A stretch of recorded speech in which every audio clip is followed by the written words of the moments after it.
September 9వ తారీఖున ఉపరాష్ట్రపతి ఎన్నికలు ఉన్నాయి రాజ్యసభలో. అయితే కశ్మీర్కి సంబంధించినంత వరకు 4 రాజ్యసభ స్థానాలు అప్పటికి ఖాళీగానే ఉంటాయి. అలాగే జార్ఖండ్, పంజాబ్ నుంచి కూడా ఒక్కొక్క రాజ్యసభ స్థానం అయితే ఖాళీగా ఉండబోతుంది. అంటే మొత్తం 6 రాజ్యసభ స్థానాలు ఖాళీగా ఉంటాయి.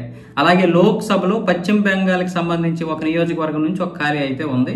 రాజ్యసభలో మాత్రం 6. ఎలా అంటే జమ్మూ కాశ్మీర్లో 4 ఉన్నాయి. ఈ 4 కూడా 2021 తోటే ఆ పదవీ కాలం పూర్తి అయిపోయింది. తర్వాత ఎన్నికలు జరగలేదు కాబట్టి ఇప్పుడు ఎవరిని నియమించలేదు. కానీ మొన్న 2024లో ఎన్నికలు జరిగాయి. దాదాపు 10 నెలలు అవుతుంది ఎన్నికలు జరిగి. ఎమ్మెల్యేలు రాజ్యసభ సభ్యులు ఎన్నుకుంటారు. కానీ 10 నెలలు అయినా కూడా ఇంకా ఇక్కడ ఎవరిని ఎన్నుకోలేదు. దానివల్ల ఇంకా ఇక్కడ ఆ ఎన్నిక జరగలేదు కాబట్టి ఈ రాజ్యసభ స్థానాలు అయితే ఖాళీగానే ఉండబోతున్నాయి. మొత్తం 6 స్థానాలు కూడా ఖాళీగానే ఉండబోతున్నాయి.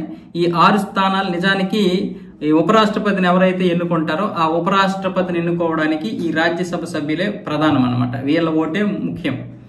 అయితే ఇప్పుడు ఇక్కడ 6 స్థానాలు కూడా ఖాళీగా ఉండబోతున్నాయి. అంటే అర్థమవుతుందిగా దెబ్బ ఎక్కడ కొట్టారో.